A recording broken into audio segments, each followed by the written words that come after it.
Hey, welcome to my 2022 film scoring home studio tour.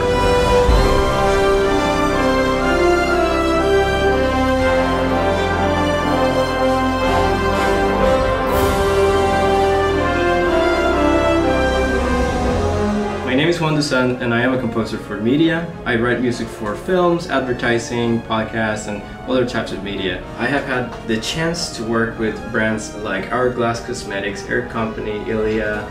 I have worked with people like Francesca Scorsese, Wells Watson Jr.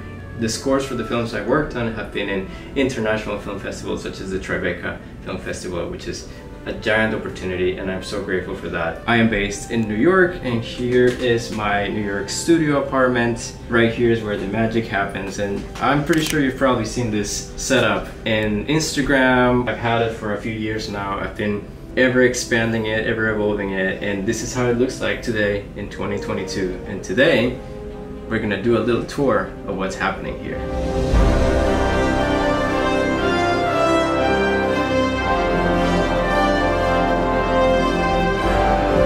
So first, I'd like to give you a layout of the space. This is my room. This is the main desk setup. To the left of the desk, we have a little window. And in the back of the room, we have a couch with a beautiful view of New York. So the main brain of the studio, and this is a very new addition to the studio, is the new Mac Studio M1 Ultra. It's 128 gigs of RAM and 2 terabytes of SSD drive. Before having this computer, I started out with a MacBook Pro 2018. The specs for every single thing I talk about are down below in the description, so make sure you check that out if you want to learn more about it. I want to tell you a story about how I got this desk. This is actually an Ikea Frankenstein desk because I actually got the legs of the desk first on Craigslist. When I moved to New York back in 2018, I didn't have a desk, I didn't have anything. I was looking in Craigslist, who can get me a desk? Got this thing for 20 bucks, and then a friend of mine sold the top of the desk for me for like another 20 bucks, and then I put the two things together, and this ended up being my desk. It also has evolved a little bit. Under the desk we have my controller that I'm going to talk about in a little bit, and the controller is actually sitting on a Z keyboard stand that has no tips on the bottom. Just slide it in. We have the studio monitor stands, they're RA stands, very heavy duty, very good for my system. My desk chair is just an Ikea chair. It's a very comfortable chair that I've had for the last 3 years, and I love it. But I'm also in the market for an upgrade. Herman Miller, maybe? Something more ergonomic. You guys let me know in the comments what kind of chairs you like for your studios. But let's talk about that big boy in the back of the desk. This guy, it's called the Hex Cult Studio. That is a big desk riser with a bunch of storage space inside. It has like physical storage space that works for cable management. It also has a really cool light panel down here in case you need to better see what you're doing in your desk. I usually turn it on when I'm setting up stuff and when I'm arranging the desk differently or setting up connections. This is not a professionally treated room in terms of acoustics, but these panels were sent to me by Trademark Soundproofing, and they were precisely what my apartment needed. I got 4 panels, they're in different walls in the apartment, and they have done quite a beautiful job making this a space where I can focus and write and have a good reference for the sound that I'm trying to get. Video monitors. Right now, as you can probably see, I have way too many. I have 3 studio monitors and an iPad. I have very specific reasons why I have so many of them, and I'm going to tell you why. The main monitor that I have here is an LG dual up that is actually a vertical monitor, and then when you rotate it, it looks like that. It looks like a square. I feel like I didn't know how useful vertical monitors were until I tried this, mainly because of when I write music, I have so many tracks in Logic. I have like a template with 500-600 tracks. I know that the horizontal space is very important when you want to see like a big timeline, but it also is very important to see your palette of instruments. It's also really good to edit scores, and it has a fluid arm that lets me adjust it up and down however I want to.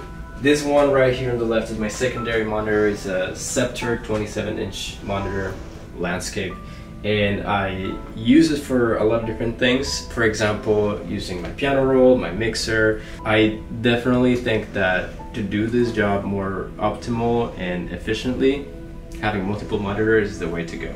Then on the top I have the TV. It's a 42-inch TV. That one I used to put picture on it when I'm working with films or videos or any type of visual media. That's where I like to put it. And it's also a great way to showcase my clients who are sitting on the couch or somewhere different. The TV is visible from any part of the apartment, and I very carefully measured these things. It was very easy because I got some products from Vivo stands. The TV is standing on a TV cart in the back that is like height adjustable. It also rotates if I want to have the TV portrait mode. I don't know why I would do that, but that's the option. This one is also in a Vivo stand. It's a fluid arm that can come in and out depending on what type of stuff I'm doing. It can also rotate in case I want to check out like a score. And then finally we have the iPad Pro in the middle. This one is very, very special because it runs a couple of apps that I'm going to talk about later that help me be more productive when I'm writing. And they usually just control things that are happening in the computer. Now this is my main controller for composing. This is the Native Instruments Complete Control S88 Mark II. It's a long name. I remember I got the Mark I version and they released the Mark II version like 2 weeks after that. So I returned the Mark I and I got the Mark II because it was so much better. My favorite controller for writing music, not necessarily for playing the piano. As you know, I have a background in classical piano and I really like to practice music in a real piano. But when I'm writing, this is the best because it has so many controllers that I can use to just go around Logic and make things so much easier. This, I'm never gonna change it unless they upgrade it to Mark III or something like that. So this is an instrument that a friend of mine is making. His name is Ruben Dax, and this instrument is called the Proximity. And it's essentially a MIDI controller that can modulate the sound using your hand gestures. It's really cool. I have a couple of videos on Instagram showing a little bit of what this thing can do, so go ahead and check those out. Here on the left side we have the collection of my Rolly keyboards. I have the latest addition to the family. This is my Seaboard Rise 2 49 keys, which is a really cool keyboard. I just recently did a review on it, so please go ahead and check out in my channel. I love the Seaboards. I always use them in every single thing that I write, so look for that in my music next time you have a listen to it. I also have an older model of the Seaboard 25, the Seaboard Blocks. This is a little model. I have the Lumi keys. All the Rolly product catalog is here. Because we've had such a wonderful relationship over the years, and I really like using those instruments a lot. Now here is the question that everyone asks me on Instagram, and here is the answer to your question. My iPad and the controller that I'm running in the iPad. It's an application called Touch OSC, and essentially what it does is that it communicates through Logic and it sends OSC messages to Logic that can represent keyboard shortcuts or menu items or anything really, MIDI controllers. And essentially what I do with it is that I try to make the sounds that I use to compose more realistic by using these little faders. Other types of apps that I use in the iPad are Avid Control and Stream Deck by Elgato. Those apps are great for when I want to use Pro Tools or when I want to edit scores and have a really efficient setup and workflow. My sustain pedal of preference is the Korg sustain pedal. This thing is great because it has like half damper capabilities, which let me have a more realistic approach as how it would sound like in a real grand piano. So this is one of my favorite pieces of gear, and it's the audio brains of my studio. This is the Universal Audio Apollo Twin Quad. It's my audio interface, which basically communicates with my studio monitors to make sure that I have the best possible reference in my studio.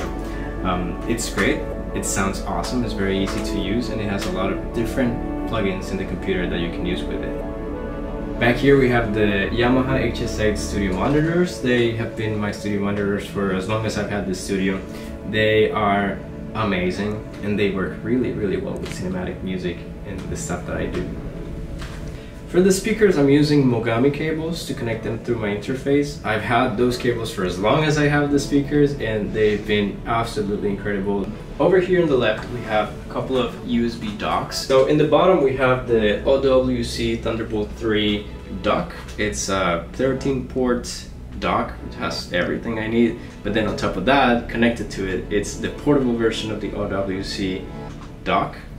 They basically work as extensions of my computer and they allow me to have a bunch of different things connected to them, from hard drives, SSD drives that contain samples. I can also connect USB dongles that have licenses. I connect the monitor, has a connection into the computer, so I can have more dongles into the monitor. It's like it's a whole network of cables. If you'd like to learn more about how my connections work, I'm gonna drop a blueprint in the description below for your reference. My storage system is pretty much just the Blackmagic multi-dock. You can't see it right now, but it's behind the screen. It's a dock that has 4 slots for SSDs and pretty much maximizes the space that I have in my computer. And I run exclusively sample libraries from those SSD drives for maximum speed and efficiency. Then for my storage, I use usually Samsung drives and Crucial drives. Here's a list of the things that I'm not going to show in this studio tour, but I still use in my daily life.